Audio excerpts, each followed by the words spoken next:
Olá, pessoas do meu coração! Hoje a gente tá aqui para dar indicações de livros com protagonismo LGBTQIAPN+. Então a gente tá, em programação pro mês do orgulho, eu tô lendo várias coisas, mas hoje eu decidi compilar algumas das minhas melhores leituras dos últimos anos, assim, que tem personagens LGBT como foco, né? Mesmo que nem todas sejam sobre ser LGBT.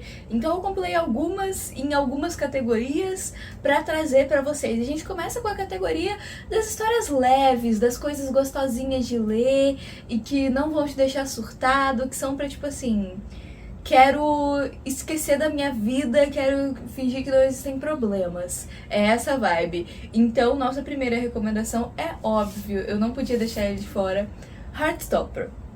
Eu sou apaixonada por esse quadrinho, tá? E eu tô lendo agora outras coisas da Alice Oseman e eu também tô gostando bastante. Então acho que a essa altura todo mundo conhece Heartstopper, mas não custa dar uma mini sinopse. É uma série de quadrinhos protagonizada pelo Charlie e o Nick, na verdade mais pelo Charlie, pelo menos no começo, tá?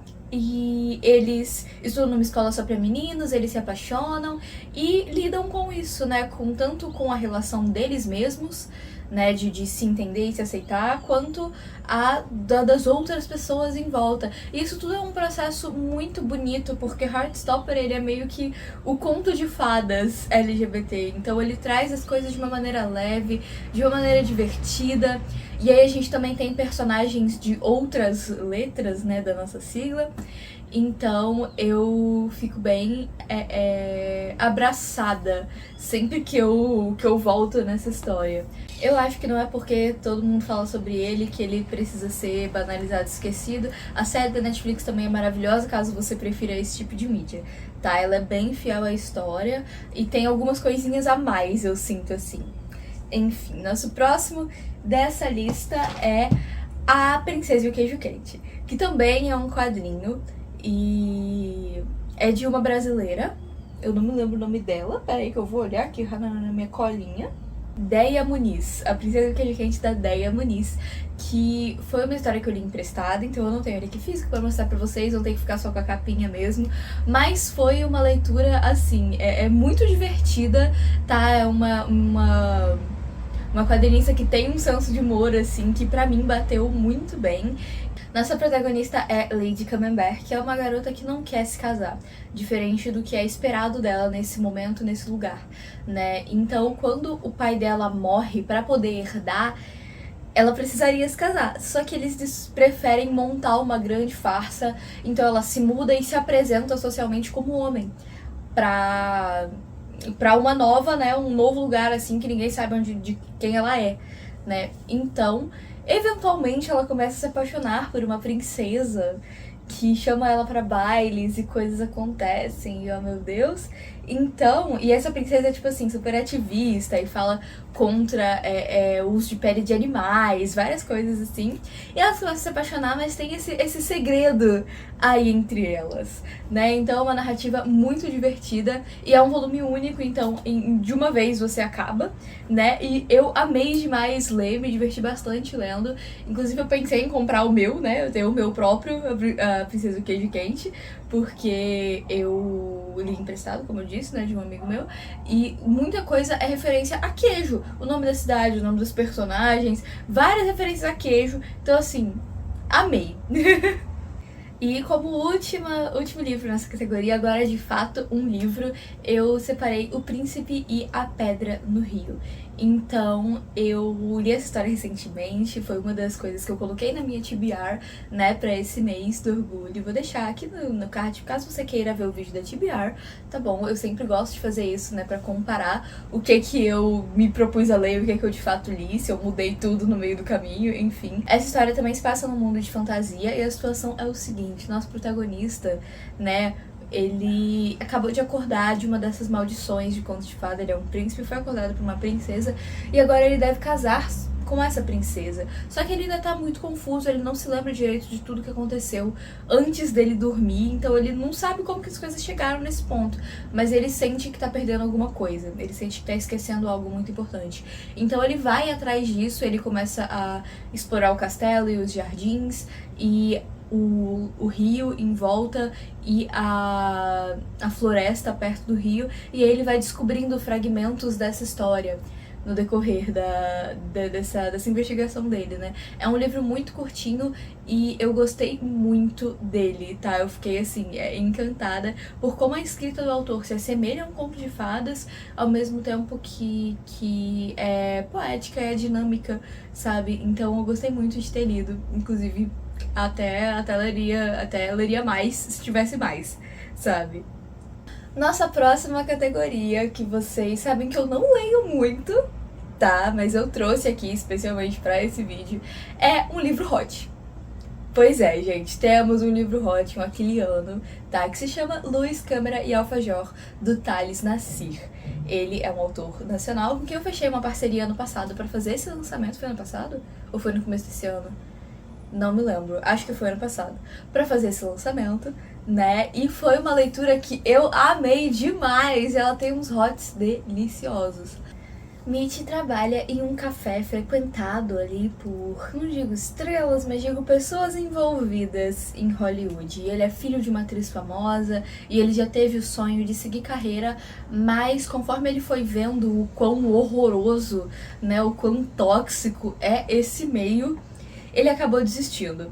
Até que, em um momento, chega um diretor argentino muito charmoso e oferece pra ele um papel como protagonista do seu próximo filme. E é óbvio que ele disse que não. Só que, daí pra frente, a vida dele degringola, vai por água abaixo.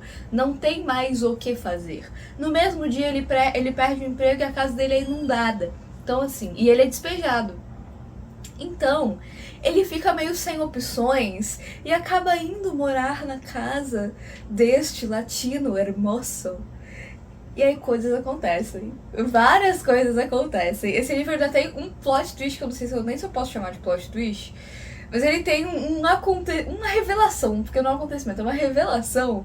E é no começo, é ali, no final do capítulo 7 ou do capítulo 8.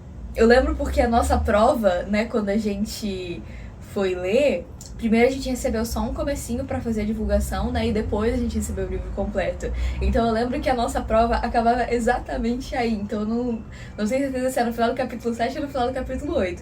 Mas assim, que sabor, sabe? Que deixa as coisas ainda melhores. É claro que eu não posso falar sobre isso aqui, porque pra mim descobrir dessa maneira foi muito bom, então pra vocês provavelmente vai ser também, né? E então eu vou deixar quieto aqui. Mas saibam que esse livro também tem algumas coisinhas pesadas dessa relação do Mitch com a mãe.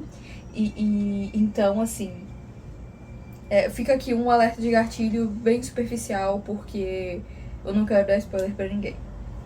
Agora, voltando para o nosso normal, né, aqui desse canal, vamos para os livros de alta fantasia, com protagonismo LGBT, e eles não são necessariamente romances, mas o romance tá ali coadjuvante nas duas histórias, quer dizer, em uma delas eu vou falar um pouco mais sobre isso depois, né? Então vamos começar por Cemitério de Gigantes, da Malu Costa Curta, que foi o lançamento, o primeiro lançamento dela com a editora, foi com a Planeta.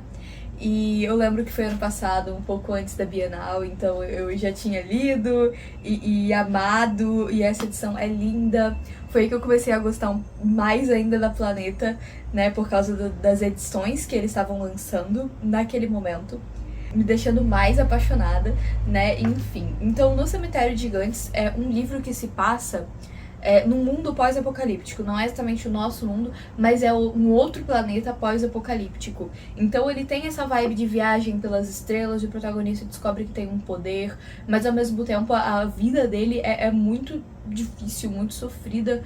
A relação dele com os pais é péssima, e ele tem um melhor amigo que tá sempre ali dando apoio pra ele em suas aventuras, né, que também tem problemas ali. Então são dois personagens que são muito bem desenvolvidos individualmente. Mas o que mais me chamou a atenção quando eu li essa história foi o desenvolvimento do mundo, né? Foi o desenvolvimento desse universo e como que é interessante e criativo. E pelo menos eu nunca tinha esbarrado, lido, ouvido falar de nenhum livro que tivesse essa pegada. Então, o jeito que a Malu descreve a passagem de um universo para outro, de um planeta para outro, podemos dizer assim, é espetacular, sabe? E a coisa dos gigantes em si também. Então eu quero muito que mais pessoas conheçam esse livro, porque eu sinto que ele não tem o hype que ele deveria ter. Tá, então ele serve tudo. Ele serve uma boa aventura, ele serve um sistema de magia, se é que podemos chamar assim, né? Interessante, um mundo interessante, e ele serve um casal fofo. Assim, eu queria ter tido um pouquinho mais do casal? Queria. Eu adoraria ter tido mais do casal, mas eu entendo que esse não era o foco principal da história, né? Enfim. Lindo demais. Eu tenho o pôster desse livro colado ali no meu armário, porque pra mim ele é tipo assim, o auge. Inclusive eu acabei de perceber que meu armário está aberto. E na mesma categoria nós temos o que vocês sabem, que é um queridinho meu, desde o momento que eu pus meus olhos nele, que é Luzes do Norte.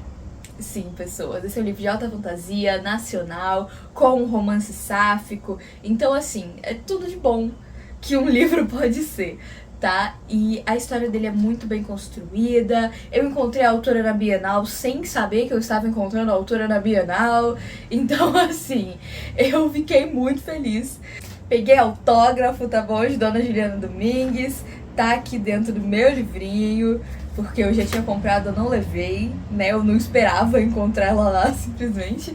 Mas, enfim, Luzes do Norte conta a história de Dimitria, que é uma caçadora, não só uma caçadora, ela é a caçadora mais habilidosa da cidade. Como é uma alta fantasia, ela tem essa coisa medievalzinha, né? Não é que nem a outra, que é mais uou, assim. Nesse sentido, ela é um pouco mais tradicional. Mas acontece que, ao mesmo tempo que Dimitria é contratada pelo cara mais rico da cidade pra fazer a segurança da filha dele, começam a acontecer assassinatos. E tudo indica que esses assassinatos foram feitos por algum animal. Logo, Dimitria também foi solicitada para essa investigação. E aí a gente vai tendo esse paralelo de uma coisa com a outra, e ao mesmo tempo ela vai se apaixonando pela Aurora, que é essa menina, e a gente não sabe nem se a Aurora gosta de mulher. Então, assim, e ao mesmo tempo a Aurora tem uma coisa ali com outro cara rico, quer dizer, ela não tem, mas querem que ela tenha. Então, assim, muitas coisas acontecendo. E é um livro que eu gosto muito, eu acho a narrativa dele divertida. E a protagonista, às vezes ela é meio impulsiva e dominada pela raiva. Sim, mas no geral ela é muito legal, tá? E a gente tem a continuação dele, que é Sombras do Sul, que aí sim é um pouco mais focado no romance. Elas estão muito, muito uma pela outra aqui nesse livro. Nossa, todo sujo, coitado. Tem que limpar meus livros no estante, gente. Tenho que fazer isso, tá? E esse livro pra mim tem uma vibe tão forte de Princesa do Sapo. Muito, assim. E vocês sabem que esse é o meu filme da Disney. Quer dizer, a Tiana é minha princesa favorita, né? Eu gosto muito desse filme. E aqui a vibe pra mim foi completamente Princesa do Sapo. Até a gente tem um trisal, tá? Não é com os protagonistas, mas a gente tem um trisal sendo representado. Então, várias formas de amor, e eu amo essa série demais. Por favor, quero mais de Aurora e Dimitria, tá bom? Agora, como antes de eu apresentar a última categoria desse vídeo, eu já peço que você deixe seu like aqui embaixo, se inscreva nesse canalzinho lindo, e tô trazendo pra vocês uma oportunidade incrível de apoiar o trabalho de não um, não dois, mas 12 autores LGBTQIAPN+, comprando a antologia do Vale Fantástico, da editora Fantástica, que tá em pré-venda atualmente, só o e-book. Assim que sair o físico, tá quase lá, gente. Eu vou falar pra vocês, né, sobre divulgar os links, me acompanha nas redes pra não perder isso. E o link da antologia é o primeiro aqui na descrição. São 12 contos de fantasia com protagonismo LGBT de várias letras diferentes da nossa sigla. Então, fica aí o convite pra você. E se você quiser esperar pelo físico, pode esperar pelo físico, tá? Teremos físico. Agora sim, vamos para a categoria de baixa fantasia, e vocês estão vendo quanto livro nacional tem aqui, né, nas minhas recomendações. Então vamos para mais um, que é Os Fantasmas de Felipe, de Amanda B. Dias. Esse livro é de suspense, né, suspense ou mistério. E aqui a gente já começa com uma coisa meio diferente de outros livros, porque a gente vê isso pelos olhos de Luísa, que é ex de Felipe, tá? Só que eles terminaram de uma maneira meio... assim, meio... sabe? Não ficou... as coisas não ficaram claras, ela acha que podia ter sido de outro jeito. Eventualmente eles se encontram novamente e coisas começam a acontecer, né? Mas o ponto-chave é: a casa de Felipe está infestada de fantasmas. E parece que ele tá num ponto em que ele não se incomoda mais com isso. Então a Luísa dá o louco e fala: mano, vamos enxotar esses caras daqui. O que você tá fazendo? O que você tá esperando? Sabe? E ela é esse motor pra fazer as coisas acontecerem. Então eu gostei muito dessa história, ela é muito curtinha. Eu adoraria ter tido mais desenvolvimento desses personagens e ter sabido um pouco mais do passado também, né, do que aconteceu antes. Mas eu acho essa capa, gente, ela é fenomenal, tá? Essa capa, ela é sensacional. Ela diz muito sobre a história sem dizer, sabe? E pra mim, a Luísa é a cara da Malu Costa Curta, tá? Pra mim, a Luísa a aparência dela é a Malu Costa Curta. Pra mim, não tem como, até pelo jeitinho, assim, de se expressar e de agir. Nossa última indicação de hoje é Os Garotos do Cemitério, que também é um livro com protagonismo trans, tá? Só que aqui de uma maneira diferente. Então esse é um livro que se passa nos Estados Unidos, mas ele também tem representatividade latina, né? A família do protagonista é, se eu não me engano, colombiana. Já tem um bom tempo que eu li esse livro, então caso eu esteja cometendo erros, me desculpem. Então, e Adriel, que é o nosso protagonista, vive numa família de bruxas. Sim, o neutro é usado nesse livro com uma certa frequência, né? E nessa tradição, essa tradição tem papéis de gêneros muito bem definidos. Então, ele ser uma pessoa trans é meio um problema, porque as pessoas querem que ele faça o que é do papel de sexo biológico dele e não do papel de gênero. Então a gente fica assim meio... mas quem que tá errado? Será que funciona mesmo? Qual é a regra, né? Qual é o parâmetro pra magia que ele vai fazer, sabe? Então, a gente chega num ponto em que ele invoca um fantasma.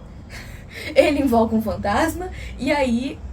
o que ele faz a partir disso? Ele não pode deixar ninguém saber, porque vai ser tipo assim, olha só você fazendo tudo errado de novo, já te falei pra não fazer essas coisas, sabe? Então, ele e a prima dele, a Maritza, que também é fora do padrão para as coisas da família, ela é vegana e em vários rituais e coisas de magia eles usam sangue de animais, o que ela se recusa a fazer, então ela tem que achar outras formas de fazer magia também, né? Então meio que os dois estão ali no mesmo barco, apesar de não ser exatamente o mesmo barco, mas eles se dão muito bem por causa disso. Eu acho a Maritza uma personagem super carismática, tá? Eu adoro ela. Mas então eles invocam esse fantasma desse menino e aí eles começam a tentar descobrir o que eles precisam fazer pra alma dele se libertar e ir embora. Só que no decorrer dessa história, Adriel se apaixona por esse menino. E aí as coisas ficam um pouco mais complicadas. E eu vou deixar pra você ler como que essa história termina, tá? Lembrando que todas as recomendações que tem vídeo próprio estão com o vídeo aqui no card. Quando não couber no card, vai estar aqui na descrição. Mas eu acho que cabe tudo no card sim, tá? Então... antes de ir embora, me recomenda um livro com protagonismo LGBT que você gosta e me diz por que você gosta aqui nos comentários. É isso, pessoas. Mais uma vez eu peço que você deixe seu like aqui embaixo, se inscreva nesse canalzinho lindo, me acompanhar nas outras redes que tá saindo bastante conteúdo, principalmente sobre o lançamento, né? Já tô lançando alguns pequenos spoilers sobre o que é o meu texto que tá fazendo parte dessa antologia. Então me acompanha por lá pra você não perder nada. E caso você realmente não queira ou não possa comprar nada agora, tem meus outros textos pra ler que são de graça. São os outros links que estão aqui na descrição, né? O primeiro é o da antologia, depois tem os links dos textos e por último as redes. Tá tudo aqui, né? E eu vejo vocês no próximo vídeo. Tchauzinho!